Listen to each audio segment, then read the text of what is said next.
시청자 여러분 안녕하십니까. 본래 오늘 주제가 지난 시간에 방송을 하려고 했었던 것이었는데 김정은이 신변에 이상이 없다는 주제의 방송을 왠지 시급하게 해야 될 것 같아서 먼저 순서를 바꿔서 했는데 제가 방송을 올리고 곧 김정은이가 모습을 드러내서 타이밍이 참 잘 맞았던 것 같습니다. 덕분에 그 방송에 대해서 조회도 잘 나온 것 같아서 기분이 좋습니다. 지난 5월 31일 현대중공업이 대우조선해양을 인수하는 주총을 수천 명의 현대중공업 노조원들이 쇠파이프, 신나, 새총을 동원해서 며칠 전부터 주총장을 불법으로 점검하는 폭력을 행사했습니다. 주총장 주변에는 전국 각지에서 몰려든 수천 명의 민노총 노조원들로 무법천지를 이루었다고 합니다. 회사에서 시위대를 해산해달라는 요청에도 불구하고 출동한 수천 명의 경찰관들은 강 건너 불구경하듯 구경만 했다고 합니다. 그런데 제가 궁금한 것은 아무리 개돼지 같은 41%의 국민들이 표를 찍어줬다고 하더라도 국민들이 표를 찍어줬을 때는 저런 국가적인 폭력 상태를 막아달라고 표를 찍어준 것 아니겠습니까? 그런데 왜 문재인 씨는 직무를 유기하고 나라를 폭력의 무법천지로 방치를 하는 것입니까? 문재인 씨, 일을 안 하려면 내려오세요. 장자연 사건, 김학의 사건 등 10여 년 전의 소소한 사건까지도 일일이 하나하나 수사반장처럼 지시를 하던 사람이 왜 정작 국가의 중대 사안인 울산 지역의 폭력 사태에 대해서는 말 한마디 하지 않는 것입니까? 혹시 그 대상이 당신의 지지 세력인 민노총이라서 그런 것 아닙니까? 그렇지 않고서요, 어떻게 민노총 노조원들이 국회 담장을 부수고 들어가서 경찰관들을 집단 폭행을 해도 취재를 하던 기자를 경찰서 안에서 폭행을 해도 기업 임원을 가두고 민노총 직원들이 1시간 동안이나 기업 임원을 폭행을 해서 무려 전치 8주의 중상을 입혀도 민노총, 한노총 노조원들이 전국 건설 현장 곳곳에서 이권을 놔두고 마치 조폭처럼 패싸움을 벌여도 단 한 번도 경찰에 법 집행을 지시한 적이 없는 것입니까? 그런데 나는 솔직히 문재인 씨가 자신의 지지 세력이라서 말을 한마디 못했다는 이런 소극적인 개념이 아니라 오히려 적극적으로 문재인 씨가 민노총의 불법 폭력 집회를 돕고 있는 것이 아닌가 하는 생각을 하지 않을 수 없습니다. 왜냐하면 국회 담장을 부수고 경찰관을 폭행해서 연행된 25명을 전원을 석방을 해줬고 지난주 현대중공업 시위 때 경찰관을 입반을 부러뜨리고 손목을 부러뜨려서 연행된 12명 중에서 고작 한 명만을 기소를 했는데 그 한 명마저도 법원에서 도주 우려가 있니 없니 하면서 풀어줬지 않습니까? 그러면은 박근혜 대통령은 도주의 우려가 있어서 구속을 한 것입니까? 어떤 불법과 폭력을 저질러도 민노총 제대로 법에 따라서 처리된 사람이 있습니까? 심지어는 강정마을 해군기지 공사 지연 구상권 34억마저도 포기해버리고 관련해서 유죄 판결 확정받은 17명마저도 문재인 씨가 사면해버리지 않았습니까? 이게 도대체 뭡니까? 이게 불법 폭력 시위를 더하라고 부추기는 게 아니고 뭡니까? 너희들이 불법 폭력 시위를 해도 내가 뒤에서 다 봐줄게. 걱정하지 말고 마음대로 해라는 신호로 시위대들이 받아들이지 않겠습니까? 명색이 대통령이라는 자가 나라의 불법 폭력 시위를 이렇게 조성해서 해야 되겠습니까? 대통령이 이렇게 뒤에서 막강한 힘으로 불법 폭력 시위대들을 봐주고 있으니까 저들이 저렇게 무법천지로 날뛰는 것 아니겠습니까? 문재인 씨, 제대로 일을 안 하려면 내려오세요. 왜 일도 안 하면서, 아니 일을 안 하는 정도가 아니라 나라를 말아먹으면서 월급만 꼬박꼬박 받아먹고 있으니까 사람들이 당신 부부를 해외여행만 다닌다는 소리가 나오지 않습니까? 당신들 편은 쇠파이프, 신나, 새총 같은 위험한 무기로 수천 명이 불법 폭력을 저질러도 다 눈 감아줘 버리고, 반대편은 고작 한 명이 날달걀 2개로, 그것도 사람에게 직접 던진 것도 아니고 퍼포먼스만을 했는데 구속을 시켜버리고, 이게 법입니까? 이런 법을 우리가 왜 따라야 됩니까? 이쯤 되면은 이것은 법이 아니라 상대편을 탄압하기 위한 당신들의 무기라고 밖에는 보이지가 않습니다. 만약에 미국에서 경찰관을 저런 식으로 폭행을 했다면은 현장에서 사살됐을지도 모를 일입니다. 미국이 우리보다 인권을 가벼이 생각하는 국가라서 그런 것입니까? 인권을 누구보다도 중요시하게 생각하는 국가이지만은 국가를 유지하기 위해서는 공권력이라는 국가의 권위를 보다 더 소중하게 생각하기 때문 아닙니까? 문재인 씨, 지금 당신이 하고 있는 행위가 대한민국을 파괴하는 행위고 대한민국의 질서를 허무는 일이라는 것을 모를 리 없겠지요.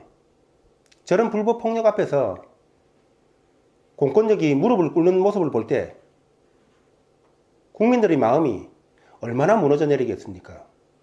이런 게 바로 대한민국의 파괴 행위입니다.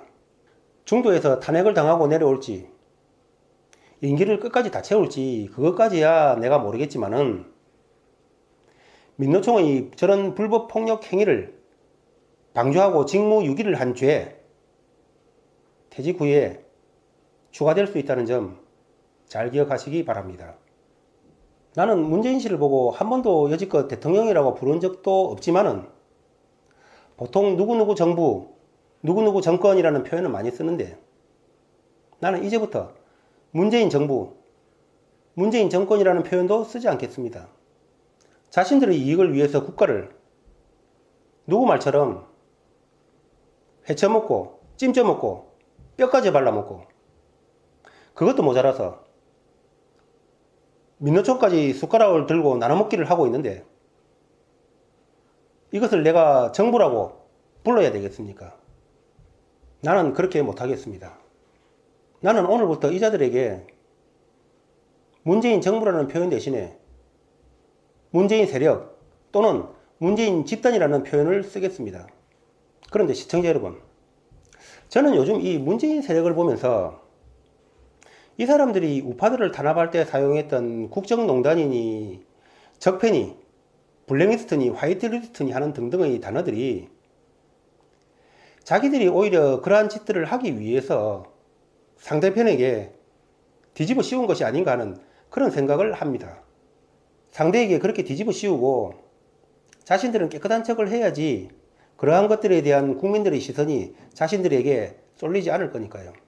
민노총의 불법 폭력을 방조를 하고 적국이 미사일을 쏘는데도 쌀을 상납하자고 하는 이러한 것들이 바로 진짜 국정농단인데 아무 죄도 없는 사람한테 국정농단이라고 해서 뒤집어 씌우고 또 적폐가 뭡니까? 폐단이 쌓였다는 뜻 아닙니까? 내가 보기에는 문재인 씨 이자가 하는 모든 행위가 바로 적폐고 손혜원, 유은혜, 이선미 등등 이런 자들이 적폐가 아니면 도대체 누가 적폐입니까? 황교안 대표가 9.19 군사합의를 폐지하자고 하니까 군사기가 떨어진다고 했지요. 아니, 군사훈련을 못하게 하고 무기증강 때 북한의 허락을 받도록 한 9.19 군사합의가 군사기를 떨어뜨리겠습니까? 그것을 폐지하자고 한 황교안 대표의 발언이 군사기를 떨어뜨리겠습니까? 이 사람들이 말하는 것은 전부 거꾸로였다는 것을 이제는 확실히 알겠습니다. 이 사람들은 자신의 것을 남들에게 뒤집어 씌워서 자신들에게 쏠릴 국민들의 시선을 상대편들에게 쏠리게 하는 아주 교활하고 뻔뻔함의 극치를 보이고 있습니다. 이 정부의 수백 명의 낙하산 인사가 바로 화이트리스트고, 제도 없이 구속되어 있는 전 정부의 수백 명의 인사들이 바로 그들의 블랙리스트 아니겠습니까? 요즘 경찰들은 집회 시위 때 어떠한 상황에서도 인내하라는 집회 관리 방침 때문에 때리면 때리는 대로 맞아야 한다고 합니다. 진압에 나섰다가 괜히 처벌받는 것보다는 차라리 맞는 것이 낫다고 합니다.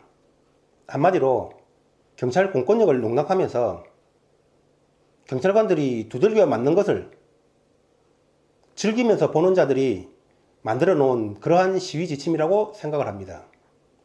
하지만 아무리 그렇다고 하더라도 보는 앞에서 기업 임원이 1시간 동안이나 노조원들에게 집단으로 폭행을 당해서 전치 8주의 중상을 입는데도 바라보고 구경만 하고 있었던 당시 출동 경찰관들과 그 지휘 라인들은 단순히 경찰관 직무를 안 한 직무유기 정도가 아니라 그 범죄의 공범자로, 방조범으로 차후에 정권이 바뀌면은 엄중히 처벌받아야 된다고 저는 생각을 합니다. 참 문재인 이 사람이 대한민국을 망가뜨려도 너무 많이 망가뜨렸다는 생각이 듭니다. 마지막으로 많은 사람들이 신경을 안 쓰고 있는 부분인데, 대우조선해양은 산업은행이 56%로 최대주주고 하나은행이 8%로 2대주주입니다. 그런데 산업은행은 100% 국가 소유이고 하나은행도 정부의 통제를 받는 금융기관입니다.